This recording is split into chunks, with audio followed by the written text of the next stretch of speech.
The Adventures of Huckleberry Finn by Mark Twain. Chapter 19. 2 or 3 days and nights went by. I reckon I might say they swum by. They slid along so quiet and smooth and lovely. Here's the way we put in the time.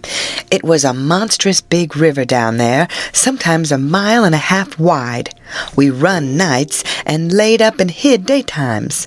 Soon as night was most gone, we stopped navigating and tied up, nearly always in the dead water under a towhead, and then cut young cottonwoods and willows and into the river and had a swim so as to freshen up and cool off. Then we sat down on the sandy bottom where the water was about knee-deep and watched the daylight come.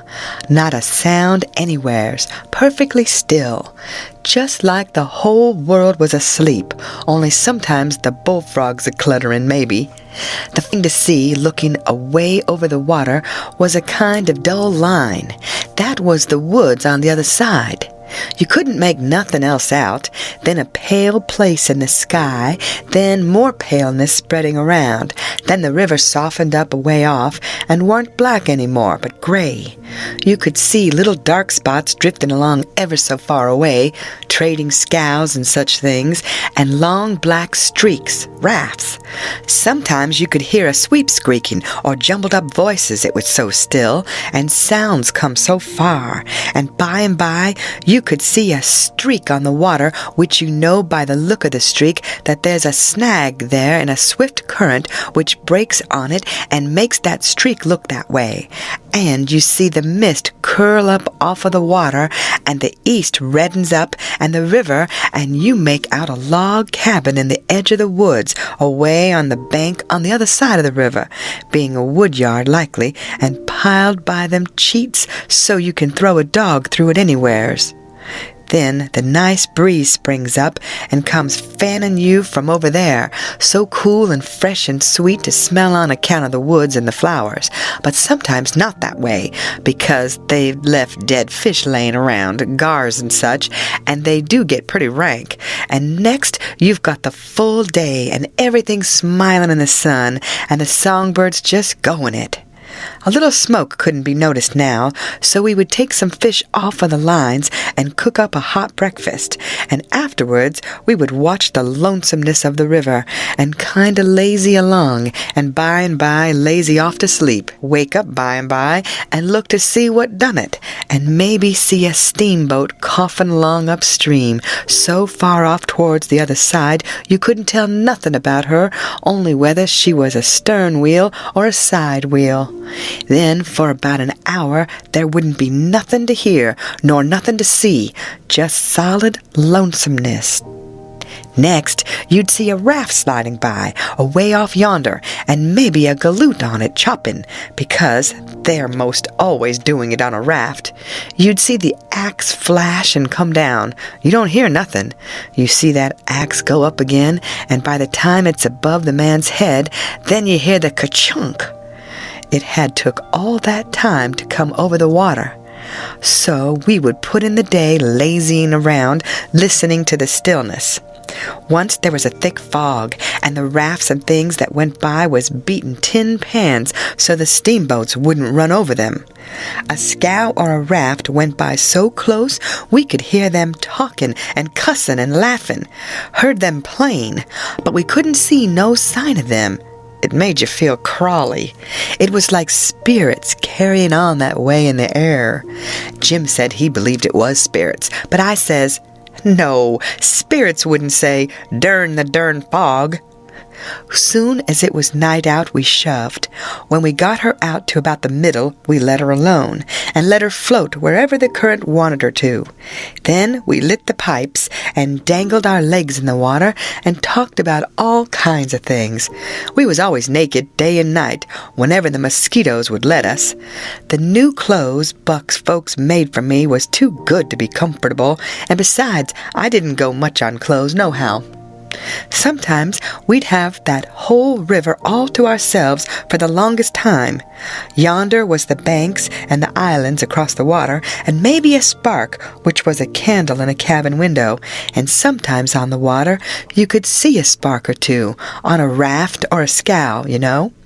and maybe you could hear a fiddle or a song coming over from one of them crafts. It's lovely to lift. We had the sky up there all speckled with stars, and we used to lay on our backs and look up at them and discuss about whether they was made or only just happened. Jim, he allowed they was made, but I allowed they happened. I judged it would have took too long to make so many. Jim said the moon could have laid them. Well, that looked kind of reasonable, so I didn't say nothing against it, because I've seen a frog lay most as many, so of course it could be done. We used to watch the stars that fell, too, and see them streak down. Jim allowed they'd got spoiled and was hove out of the nest. Once or twice of a night, we could see a steamboat slipping along in the dark, and now and then she would belch a whole world of sparks up out of her chimneys, and they would rain down in the river and look awful pretty. Then she would turn a corner, and her lights would wink out, and her powwow shut off and leave the river still again, and by her waves would get to us a long time after she was gone, and joggle the raft a bit, and after that you wouldn't hear nothing, for you couldn't tell how long, except maybe frogs or something. After midnight, the people on shore went to bed, and then for 2 or 3 hours the shores was black. No more sparks in the cabin windows. These sparks was our clock. The first one that showed again meant morning was coming, so we hunted a place to hide and tie up right away. One morning about daybreak, I found a canoe and crossed over a chute to the main shore. It was only 200 yards, and paddled about a mile up a creek amongst the cypress woods to see if I couldn't get some berries. Just as I was passing a place where a kind of a cow path crossed the creek, here comes a couple of men tearing up the path as tight as they could foot it. I thought I was a goner, for whenever anybody was after anybody, I judged it was me, or maybe Jim. I was about to dig out from there in a hurry, but they was pretty close to me then, and sung out and begged me to save their lives. Said they hadn't been doing nothing, and was being chased for it. Said there was men and dogs a-coming. They wanted to jump right in, but I says, "Don't you do it. I don't hear the dogs and horses yet. You've got time to crowd through the brush and get up the creek a little ways, and then you take to the water and wade down to me and get in. That'll throw the dogs off the scent." They done it, and as soon as they was aboard, I lit out for our towhead, and in about 5 or 10 minutes, we heard the dogs and the men away off shouting. We heard them come along towards the creek, but couldn't see them. They seemed to stop and fool around a while. Then, as we got further and further away all the time, we couldn't hardly hear them at all. By the time we had left a mile of woods behind us and struck the river, everything was quiet, and we paddled over to the towhead and hid in the cottonwoods and was safe. One of these fellows was about 70 or upwards, and had a bald head and very gray whiskers. He had an old battered-up slouch hat on, and a greasy blue woolen shirt, and ragged jeans breeches stuffed into his boot tops, and home-knit galluses. No, he only had one. He had an old long-tailed blue jeans coat with slick brass buttons flung over his arm, and both of them had big, fat, ratty-looking carpet-bags. The other fellow was about 30, and dressed about as ornery. After breakfast, we all laid off and talked, and the first thing that come out was that these chaps didn't know one another. "What got you into trouble?" says the bald head to the other chap. "Well, I'd been selling an article to take the tartar off the teeth, and it does take it off too, and generally the enamel along with it. But I stayed about 1 night longer than I ought to, and was just in the act of sliding out when I ran across you on the trail this side of town, and you told me they were coming, and begged me to help you to get off. So I told you I was expecting trouble myself, and would scatter out with you. That's the whole yarn. What's yourn?" "Well, I'd been a-running a little temperance revival there about a week, and was the pet of the women folks, big and little, for I was making it mighty warm for the rummies, I tell you, and taking as much as $5 or $6 a night, 10 cents a head, children and niggers free, and business a-growing all the time, when somehow or another a little report got around last night that I had a way of putting in my time with a private jug on the sly. A nigger rousted me out this morning and told me the people was gathering on the quiet with their dogs and horses, and they'd be along pretty soon and give me about half an hour's start, and then run me down if they could. And if they got me, they'd tar and feather me and ride me on a rail, sure. I didn't wait for no breakfast. I weren't hungry. "Old man," said the young one, "I reckon we might double-team it together. What do you think?" "I ain't undisposed. What's your line, mainly?" "You're a printer by trade. Do a little in patent medicines, theater, actor, tragedy, you know. Take a turn to mesmerism and phrenology when there's a chance. Teach singing geography school for a change. Sling a lecture sometimes. Oh, I do lots of things. Most anything that comes handy. So it ain't work. What's your lay?" "I've done considerable in the doctorin' way in my time. Laying on of hands is my best holt for cancer and paralysis and such things, and I can tell a fortune pretty good when I've got somebody along to find out the facts for me.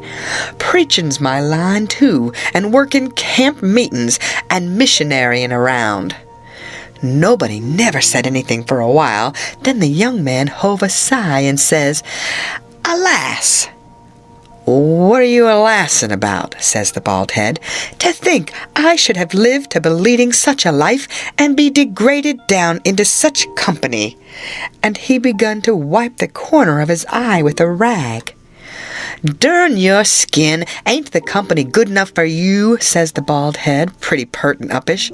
"Yes, it is good enough for me. It's as good as I deserve, for who fetched me so low when I was so high? I did myself. I don't blame you, gentlemen. Far from it. I don't blame anybody. I deserve it all. Let the cold world do its worst. One thing I know, there's a grave somewhere for me. The world may go on just as it's always done, and take everything from me, loved ones, property, everything, but it can't take that. Some day I'll lie down in it and forget it all, and my poor broken heart will be at rest." He went on a-wiping. "Draught your poor broken heart," says the bald head. "What are you heaving your poor broken heart at us for? We hain't done nothing." "No, I know you haven't. I ain't blaming you, gentlemen. I brought myself down. Yes, I did it myself. It's right I should suffer, perfectly right. I don't make any moan." "Brought you down from where? Where was you brought down from?" "Ah, you would not believe me. The world never believes. Past, 'tis no matter. The secret of my birth." "The secret of your birth? Do you mean to say—" "Gentlemen," says the young man, very solemn, "I will reveal it to you, for I feel I may have confidence in you. By rights, I am a duke." Jim's eyes bugged out when he heard that, and I reckon mine did too. Then the bald head says, "No, you can't mean it." "Yes, my great-grandfather, eldest son of the Duke of Bridgewater, fled to this country about the end of the last century to breathe the pure air of freedom, married here and died, leaving a son, his own father dying about the same time. The second son of the late Duke seized the titles and estates. The infant real Duke was ignored. I am the lineal descendant of that infant. I am the rightful Duke of Bridgewater, and here I am, forlorn, torn from my high estate, hunted of men, despised by the cold world, ragged, worn, heartbroken, and degraded to the companionship of felons on a raft." Jim pitied him ever so much, and so did I. We tried to comfort him, but he said it weren't much use. He couldn't be much comforted. Said if we was a mind to acknowledge him, that would do him more good than most anything else. So we said we would, if he would tell us how. He said we ought to bow when we spoke to him and say, "Your Grace," or "My Lord," or "Your Lordship," and he wouldn't mind it if we called him plain Bridgewater, which he said was a title anyway and not a name, and one of us ought to wait on him at dinner and do any little thing for him he wanted done. Well, that was all easy, so we done it. All through dinner, Jim stood around and waited on him and says, "Will your Grace have some o' dis or some o' dat?" and so on, and a body could see it was mighty pleasing to him. But the old man got pretty silent by and by, didn't have much to say, and didn't look pretty comfortable over all that petting that was going on around that Duke. He seemed to have something on his mind, so along in the afternoon he says, "Looky here, Bilgewater," he says, "I'm nation sorry for you, but you ain't the only person that's had troubles like that." "No? No, you ain't. You ain't the only person that's been snaked down wrongfully out in a high place. Alas! No, you ain't the only person that's had a secret of his birth." And by jings, he begins to cry. "Hold! What do you mean?" "Bilgewater, can I trust you?" says the old man, still sort of sobbing. "To the bitter death." He took the old man by the hand and squeezed it, and says, "That secret of your being, speak." "Bilgewater, I am the late Dauphin." You bet you Jim and me stared this time. Then the Duke says, "You are what?" "Yes, my friend, it is too true. Your eyes is looking at this very moment on the poor disappeared Dauphin, Louis the 17, son of Louis the 16 and Mary Antoinette." "You? At your age? No! You mean you're the late Charlemagne. You must be 600 or 700 years old at the very least." "Trouble has done it, Bilgewater. Trouble has done it. Trouble has brung these gray hairs and this premature multitude. Yes, gentlemen, you see before you in blue jeans and misery the wandering, exiled, trampled on, and suffering rightful King of France." Well, he cried and took on so that me and Jim didn't know hardly what to do. We were so sorry and so glad and proud we'd got him with us too. So we set in like we done before with the Duke and tried to comfort him. But he said it warn't no use. Nothing but to be dead and done with it all could do him any good, though he said it often made him feel easier and better for a while if people treated him according to his rights and got down on one knee to speak to him and always called him Your Majesty and waited on him first at meals, and didn't set down in his presence till he asked them. So Jim and me set to majestying him, and doing this and that and the other for him, and standing up till he told us we might set down. This done him heaps of good, and so he got cheerful and comfortable. But the Duke kind of soured on him, and didn't look a bit satisfied with the way things was going. Still, the king acted real friendly towards him, and said the Duke's great-grandmother and all the other Dukes of Bilgewater was a good deal thought of by his father, and was allowed to come to the palace considerable. But the Duke stayed huffy a good while, till by and by the king says, "Like as not we got to be together a blamed long time on this here raft, Bilgewater, and so what's the use of your being sour? It only makes things uncomfortable. It ain't my fault I weren't born a duke. It ain't your fault you weren't born a king. So what's the use to worry? Make the best of things the way you find 'em, says I. That's my motto. This ain't no bad thing that we've struck here. Plenty grub and an easy life. Come, give us your hand, Duke, and let's all be friends." The Duke done it, and Jim and me was pretty glad to see it. It took away all the uncomfortableness, and we felt mighty good over it, because it would have been a miserable business to have any unfriendliness on the raft, for what you want above all things on a raft is for everybody to be satisfied and feel right and kind towards the others. It didn't take me long to make up my mind that these liars weren't no kings nor dukes at all, but just low-down humbugs and frauds. But I never said nothing, never let on, kept it to myself. It's the best way. Then you don't have no quarrels, and don't get into no trouble. If they wanted us to call them kings and dukes, I hadn't no objections, long as it would keep peace in the family, and it warn't no use to tell Jim, so I didn't tell him. If I never learned nothing else out of Pap, I learnt that the best way to get along with his kind of people is to let them have their own way. End of chapter.